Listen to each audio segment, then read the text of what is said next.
What's going on, y'all? So listen, y'all. Okay, we are back again for another episode review of the fucking funniest goddamn episode so far of this season of Insecure. This is season 2, episode 3. Hella open. My goodness. So we start the episode off.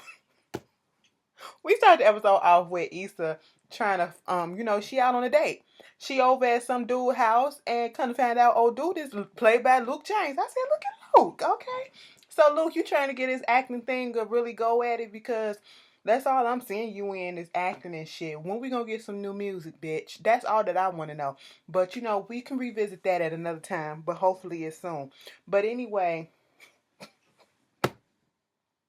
she was trying to fuck him.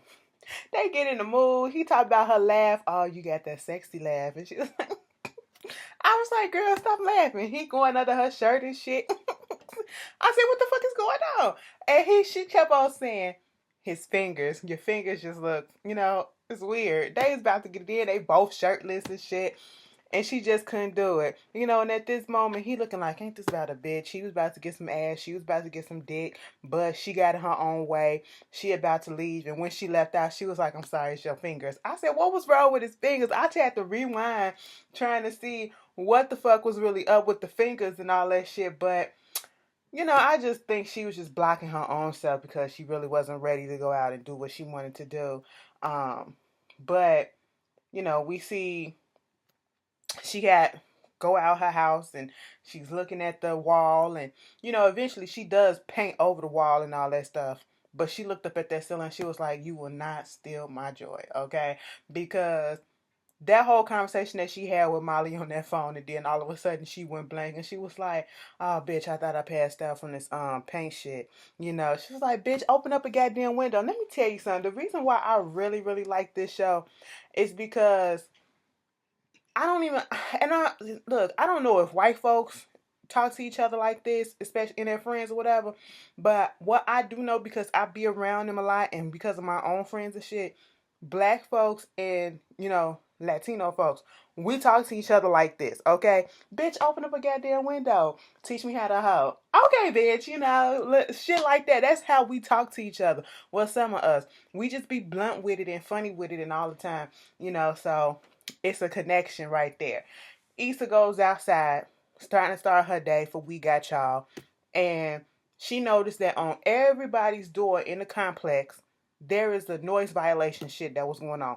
Mainly because of the fact that they had that goddamn party a couple of nights ago or whatever. And then this is when she runs into Applehead, the little boy that Kelly said he was gonna burp. She was gonna burp. Somebody said that was Trey off of Boys in the Hood. Lil Trey, who played Lil Trey before Cuba got up in there. I said that, the head shape dude looked like it, and he just never really grew into his head. But his head is shaped weird as fuck. And I said, Issa, do not fuck this little boy, okay? Please do not put yourself in this position to fuck this little boy. I said, don't do this. Don't do this. And girl, she looking out the window at him. All right, I see what you working with. I said, no, girl, don't do this shit. Okay? Keeping on that, we got Molly, talking to Hannah and Lil Rel. These are partners over in Chicago about the work cases that should be done. And, when Hannah gets off the phone, they making jokes about what you shouldn't and shouldn't say around the white folks and shit like that. And so I like this one scene where Molly is just frustrated. Molly is frustrated with the way things are going on because it's not working the way that she wanted it to work, I guess. And she was talking to Travis about, she's going to be doing some work or whatever over there in Chicago, and she's supposed to be going out there the next week. And then he throws in there, oh, so a vacation to Chicago. Look at you. And she was like, why would you need a vacation when you vacation here in LA all the time? I said, oops. Travis was like, ouch. And Molly was like, oops, you know what? I'm just stressed out. I'm sorry. He was like, yeah, and just walked away. You know what? I know we're supposed to keep the work atmosphere like respectful and shit, calm, cool, and collected. But Molly shouldn't apologize. Molly said exactly what the fuck she felt and what all was being said probably behind that motherfucker back.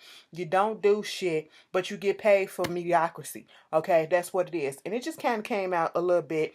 Travis better be glad she didn't go full force with that shit and really hurt his goddamn feelings. But, you gotta be PC for the white folks and they nerves and sensibilities and shit like that. They'll be quick to take your ass to HR and say you the angry black bitch up in this motherfucker. But whatever. We see her trying to get some bookshelf, okay, and the guy that was loading up the bookshelf was like, "You want me to give it to him?" It was a gentleman that was standing down at the end of the steps, and she was like, "I'm not with him. We not together." But she's struggling to get this bookshelf down into her car. And then we see the guy, he comes up there to get his package or whatever, and he's with his girlfriend who just so happens to be a white woman or somebody else that wasn't black. Okay, and we see Molly just peeping this. I don't know if she was peeping this in a sense because of the fact that it was an interracial couple or the fact that it was a couple period and she literally had no one else there helping her, and she just realizing how she has no one in that capacity. Okay, and we see her run into an old couple that she knew. I don't know if he was an ex. Somebody clarify that because I kind of missed that. If he was an ex or somebody, but he was there with his boy, whatever. They met up in a coffee shop, donut shop or whatever, and they was just talking and rambling back and forth. And once again, there's another couple who seems to got their shit together, and yet she don't. And you heard the remarks that he was saying. Now she ain't come here for nothing for two or whatever. That Molly quit fronting that shit for you and all that stuff. And I was like, damn. So Molly got the reputation of just fucking up relationships and being just single or by herself. And that's kind of, oh my God, Molly is Joan. Molly is fucking Joan, okay? Joan from Girlfriends. Listen, Joan would get in relationship. Joan was a lawyer, okay? She was successful. She would get in relationship with men and all that stuff, and her whole thing was she had a plan what she wanted to do. She wanted to have kids. She wanted to be married. She wanted to have children. She wanted this. She wanted that. She wanted her success, all that stuff. And then every time she would get with a man, it'll probably last a couple, maybe a year or a few months before she finds something that's wrong and that could have been fixed or whatever before she does something or they do something to fuck up the relationship. And she just never really had that fulfilling relationship. You know what I'm saying? And that's how I see Molly, okay?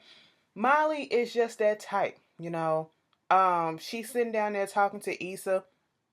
They at her place trying to put the bookshelf together, and they going over things that was happening, what she saw, and how she, not going back to the therapist because the therapist got her own troubles and she unloading on me and all this stuff. And I said, no, girl, you just don't like the fact that this therapist is telling you about yourself, and that's what it is. She don't like it. Okay, so let me go to somebody else who's going to pacify me. Okay, because she told you about yourself last week and you couldn't take that shit. And now that because she told you that, you want to go somewhere else and you feel as though she ain't doing her job and she projecting her issues onto you and into y'all a therapy session, and that's not what it is. I also like that scene because, Issa was talking about how hard it is to fuck out here. They always wanted to, she was like, bitch, I always wanted to go through a whole phase. She was like, bitch, we were supposed to go through a whole phase together. She was like, I know. But then Lawrence fucked around and came over here, made me fall in love with his ass and all this shit. He was like, yeah, he did wife you up real quick. I know. You know what? We need to go out there and get ours. Could you teach me how to hoe? Bitch, that's rude. But yes. Okay, that's some real ass shit. They need to put that on the goddamn t-shirt. Teach me how to fucking hoe, bitch. Okay. So, they go out to a bar, club, or whatever. And Issa thought she was like, look at all these hoes trying to be thirsty and shit. She had on this, like, I don't know, was it like a cargo dress or something like that? It was cute on her, and then she noticed that another bitch had the same outfit. She was like, you know what, let's go somewhere else and where we the exotic one. Molly said, well, like Des Moines. She was like, no, like another country. We always wanted to do that. We were supposed to do that like when we was younger and everything. And so They got out there. She was like, green shirt, green shirt. She was like, hurry up, bitch, before you miss your opportunity, before you miss your blessing. This girl gets up in her wedge just trying to walk. And she said, bitch, hurry your slow ass up. This my sexy walk. As soon as she said that shit, two other girls and came up to the dudes that was sitting over there by the, at the bar. So she's talking to this other guy who works in construction. And she was like, Issa's so fucking awkward. And see, I see myself in Issa a lot when it comes to this shit because I don't like to go up and talk to people because I would totally either blank or just say some dumb shit. I be nervous as fuck, alright? So I just wait till a bitch come up to me. I'm sorry, not a bitch, but a chick come up to me or whatever, a woman come up to me. Because I just want to know what to say. I don't know how to flirt. I ain't got a game like that, alright? And she talking about some, oh, you're in construction. That must be really hard. He was like, no, bitch, it's construction. Oh, so you must know how to really use your drill. He was like, yeah, let me go. Mind you, he made it seem like he had a phone call just to get up out that conversation, but his screen was black. Then the next person that was talking to her, she was talking to him, talking about something. Would you rather go home by yourself or go home with somebody else? Which one would you choose? He was like, look, bro, I'm just over here because my friend was over there trying to talk to your girl. Okay, that's it. And I was like, look at Sterling K. Brown. I said, come through, Sterling. All right, that's Randall from, is it Randall? Yeah, Randall from This Is Us. Okay. He over there talking to Molly and shit, and they wrapping it up, and he was like, yo, can I get your number? She gave him hit him with the business card. He was like, all right, I'm going to earn that shit. Much respect. And so they get that shit out the way. Molly comes up empty-handed in the dick department once again. Well, not Molly. Issa comes up empty-handed in the dick department once again. But back at, earlier that day, she went to work where We Got Y'all. And she was at the school, and we see more kids coming into the program. And they are having a steady stream of success, okay, with this program all of a sudden. Ever since they went to go talk to Mr. Gaines and tell them what's been going on, he's been bringing in more kids to come to the program. And we noticed what the pattern is, and Frida made sure we noticed what the pattern is. She said, these are all black kids. And she wasn't saying it as if, like, why we got to have all black kids. She was saying it as we should be trying to be equal opportunity, and how come he's not trying to be an equal opportunist and, mix it up and give us black and, Hispanic, given that the school is 86% Hispanics, And Issa's whole thing was just chill out, okay? Why are you still on this? We have a win. Let's just take this W for right now. And in my honest opinion, I feel like Issa really needed a win. And with all the stuff that's going wrong in her life right now, um, the shit with her apartment being messed up, the fact that Lawrence is not there, the fact that Lawrence seemed to have moved on to somebody else, and the fact that she's like sexually frustrated. She don't have nobody. She's sleeping by herself, and it just seems like everything is going wrong. And this is the one thing in her life that's going right about now. This program, regardless of if it has racist or prejudiced intentions behind it from Mr. Gaines, it's going right now. And we see that same thing when they go into the office talking to their boss, and she's saying, you know what, Issa, you was right and everything for doing this stuff. And Frida was there. I'm pretty sure you couldn't have done it without us. She said, I'm pretty sure she could have. Okay. Frida is over it. And I'm actually looking forward to see how this is gonna mess up or play into their dynamic, change their dynamic of work relationship between Frida and Issa. Because as we saw in season 1, Frida was the only, I would say, white person that was trying. She had her moments where she may have said something out of touch, but she tried to correct herself and she asked Issa stuff. And we seen that, they was kind of like getting along. Okay, so they worked kind of well together. And they had this little bond, whether Issa would admit it or not. They had a little bond in the job or whatever. And now it seems as if this whole thing with Principal Gain is going to throw a monkey wrench into it, And I just want to see how that's going to play out. Because it's like Issa is literally willing to overlook the blatant bullshit just to get this W. And sometimes you gotta, people play the game like that. And I just, I couldn't, but I get it, but it just wouldn't be me. Okay, it wouldn't be me because I just can't let certain bullshit slide because the type of person I am, it would irritate me to no end, to do some shit like that. But or to hear shit like that, I couldn't work around that. Um, Tasha, let me just get this whole shit out the way, and I ain't calling her hoe. I'm talking about this dumb shit.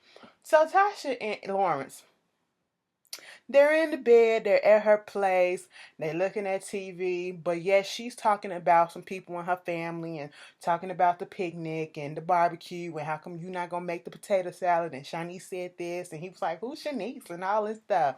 And it was like, you're gonna need some note cards and all this shit. So what we see happening here is Lawrence and Tasha, we see the difference in where both of them are at in this so-called relationship. It's not a relationship to Lawrence like it's a relationship to Tasha. Tasha wants a real ass relationship, like put a title on that shit, claim me as your girlfriend. I'm gonna talk to you about my family business. I'm gonna introduce you to my family when we get to the picnic, but the whole time while she's talking, all Lawrence is trying to do, rubbing on the inside of her thigh, trying to get a little wet and tingle and shit like that so he can get it in. She was like, girl, stop. I'm not trying to do that right now. Can we just sit here and have a relationship or just have a chill ass day without fucking? People who think that way, they want a relationship or they feel like they're in a relationship or just a friendship. And in this case, Tasha, you're just a rebound girl that's wanting a little bit too much, but it's understandable why she feels the way that she do to a certain extent. Lawrence is sending mixed signals, okay? Like we said last week, why you had to go and tell her that you fuck with your ex when y'all not in a real ass relationship? Y'all not exclusive. You don't owe her no explanation. You basically just fucking. But see, Tasha is catching feelings. And see, Terrence, Lawrence is kind of wrong in the sense that he went and fucked with this girl knowing that she had some feelings for him that was more than just wanting to be fuck buddies. She made that perfectly clear in the first season. Okay, every time he'd come up, man, the giggling, the flirting, trying to get with him at Best Buy, knowing that he had a girlfriend, all that stuff. But then as soon as shit goes up, it's over with Issa, you go over there and you fucking her. And, that's like her opportunity. So in her mind, it's like, that's my opening. Let me do what I can to keep this man. All right. He goes to her family picnic, brings some chairs over there. And this is after he was at work and he heard about this little turn up or whatever shit that they be having at work where they just chill out at this little function. And so he go bring the chairs over and you see the way that he looking. Like the kids just running past, he looking like, what the fuck? All out of place and stuff, like this is a little too much for him. Okay. And Tasha comes up introducing him to her play uncle. Let me tell you something. If you ain't had to play something in your house, in your life, girl, listen, just about every black person that had to play something, okay? We didn't have play aunties, play uncles, play mamas, play cousins, especially play cousins, bitch, okay? We didn't have all of that, and some of us still got that shit now. But, that's some deep shit. All right, and you got to keep in mind, you are really introducing this man who you think that is your man to your family. Who does that if they don't think that they're in a relationship? Because ain't no way in hell. Do y'all introduce anybody that you fucking to your family? I don't. I don't. Hell no. Okay, and we're not in an established, straight verbatim, I'm your boyfriend, you're my girlfriend, or in my case, girlfriend, whatever. No matter what it is, if we haven't made that connection and we haven't talked about this shit and put that in stone that we are exclusively together, okay, I'm not about to introduce you to my family for anything, okay? And not until we get to that point. So you going there, you introducing him, you having him there, but see, it's also on Lauren's part because he actually went. You knew what it is, and that's what I'm talking about when I'm saying he been sending mixed signals, okay? You go over there, you apologize to her, you stay at her house. You tell her that you fucked her ex, and then you stay at her house and you apologize and all this stuff. Then she invites you to the barbecue, and instead of just saying, no, I'm not looking for anything, like in a semblance of a relationship yet, you still that offer and you go there. Okay, you kissing all in front of them, making it seem like you there as the boyfriend, and then as soon as you get a text from your coworkers or whatever asking where you at, you telling her, bitch, it's a work thing, I gotta bounce. You stay at your job, getting shit faced or whatever, having more fun, and it's like he's more comfortable with the job people than he is with Tasha and her people, and Tasha texting and asking where he at. He said, I'm gonna be here a little bit longer. It's just a little work thing. I'll be right back. And you really just let him go. I mean, Tasha, girl, it's like I think Tasha realizes, like, you can't tell me she don't know that she's the rebound chick and that she's doing a little much, but she just trying to hold on to what she can hold on. And she probably does this in all her relationships, just cling too fast. That's what I feel like, because how can you be this? Like, it's so obvious. Like, girl, open up your eyes to what he's doing. And it's like she wants to keep them blinders on, but then as she's still there, he's still at the thing getting shit faced with the coworkers, and they asking, are you with somebody? He just saying, I'm dating and all this shit. And I'm sitting here like the signals that he was giving. I said, don't you fuck one of them white bitches, okay? I'm just saying, all right. So when the waiter hitting on him, he was about to get ready to go, and they were like, "Oh, you gonna go? He fucked around and stayed." I said, I knew that shit was gonna happen. They got to his ass because he really wanted to stay. He really wanted to stay, and we already know how indecisive Lawrence is, but I truly feel like he was having more fun at this than he was having fun at the barbecue, because he knows these people to a certain extent because he works with them. And getting to know somebody's family, getting around them, that's like me saying that, trying to get into a whole new relationship, and he's not ready for a relationship like that. So what wound up happening with that whole situation, child, the barbecue is over. It's dark outside. He on the phone with Tasha. She like, what the fuck happened? Where were you? And all this shit. And it was like, I just got caught up in this work thing. But listen, let me just tell you the truth. I'm not really looking for like a long time, a relationship type like that. She was like, you know what? You's a fuck nigga. You's a fuck boy who think he doing right, but you doing fucking wrong and all this shit. Because you think you a good dude, but you a fucked up nigga. I was like, why you get mad at him? I mean, I understand it, but you gotta put most of that blame on yourself too. Or y'all can say 50-50, because like I said, Tasha, you should have known. He literally came a day after he broke up with his girl. He went, and probably that night, and went to your house and fucked the shit out of you. Like, what the fuck you thought? Okay? And, gonna say something. I knew it wasn't serious and all that shit, but if you knew it wasn't serious and it wasn't no relationship like that, why would you introduce him to your family? Quit trying to save face, bitch, okay? I'm sorry, I am gonna call her no bitch, but I'm just saying, quit trying to save face, alright? She was hurt. That's why she said that shit. So after that,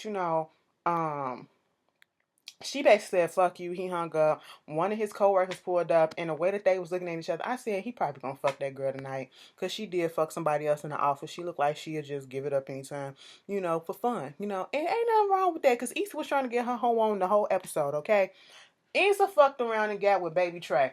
I said, girl, you went and got with Applehead Boy talking about some, hey, you left your charger at the party last night. He was like, all right, that's cool. He was like, you smoke? They sitting down on the couch just kicking it. He high as fuck, watching Gossip Girls. He was like, she said they the white girls, and he was like, yeah, they all white. He was like, but you know what, I'm just glad to see them succeed and do what they gotta do and all this stuff. I said, nigga, if you ain't high, then a motherfucker talking about this shit. Next thing you know, Issa tried to kiss him and awkwardly hit her. Bitch, is that a gray hair? I can't wait to get my hair done Tuesday. It's very much irritating. But bump him in the face. But then they still went on ahead and fucked around, And it was so fucking awkward. And it was it was so Issa. She was having trouble fucking with random folks anyway. And so it was true to form. I'm not surprised that the sex scene was awkward as fuck. Trying to unbutton the clothes, trying to take this off, and put them legs up right here. He said, excuse me, but before we start this, let me just ask you, do you mind if I can titty fuck you? She said, I'm going to respectfully deny that. And she was like, okay, that's cool, that's cool. I said, titty fuck? This episode was so fucking funny, y'all. It didn't make no goddamn sense. And she was like, when they finally got into the groove thing, I guess it Latrey was hitting it. I said, oh, all right. So when that fucking wound up happening, let me just go back to earlier in the episode when she was frustrated as fuck before they went out on them dates and or after she went out on them dates or whatever, and she went and got her vibrator, and in mid fucking stroke or whatever she was down there doing, the fucking battery went out. I said, damn, Issa, you can't even bust a nut on your own. You better use your motherfucking hand, girl. Okay? You better do something. Y'all know how y'all come up with some shit. Let me stop. I mean, went to the fire alarm, smoke detector, whatever, trying to see if the batteries in there were. I said, damn, Issa, you just can't get it nowhere. Okay? But she finally got that nut. And then, it was like, you can stay if you want to. She was like, no, I'm just going to leave. Took her charger and left. She got what she wanted. And it was all to the good. I said, you gonna fuck a nigga in your apartment complex. Damn, that motherfucker know where you live at, just in case he want to be something stupid. But I guess it worked out. Now, see, back to Molly ass. Molly went on a date with Lil Sterling. And I guess his name is Lionel in this one. He owns his own company. And, they vibing. Or well, we thought they was vibing.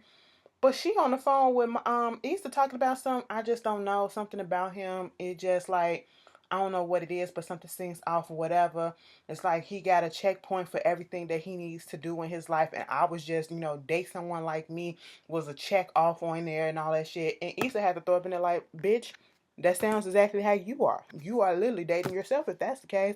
And it like hit her like, damn, that is what I do, huh? He hitting her up trying to go to SZA concerts and shit for free. She said no. I said, bitch, what's your problem? Okay? And it's just ridiculous, all right? But I think, Molly is really trying to is about to figure out some shit about her own self. And that's what it. But then at the end of the episode, Issa back on Tinder on a dating app talking to somebody that hit her up saying you want to meet up. I said, Issa, but then again, you said you want to go through your whole phase. So go through your whole phase. Get this shit out your system. All right. And try to get your... Let me ask. Do y'all really want Issa and Lawrence back together? It's like, do she really want him back because of the thing that she fucked up? Or, she complacent with having somebody with her and she don't want to be alone, or do you think she really want him back because she really is in love with him and miss him? Let's answer that question at the end. Y'all tell me how y'all feel about this episode. This episode was fucking hilarious. Okay, anyway, I will see you guys later. Peace.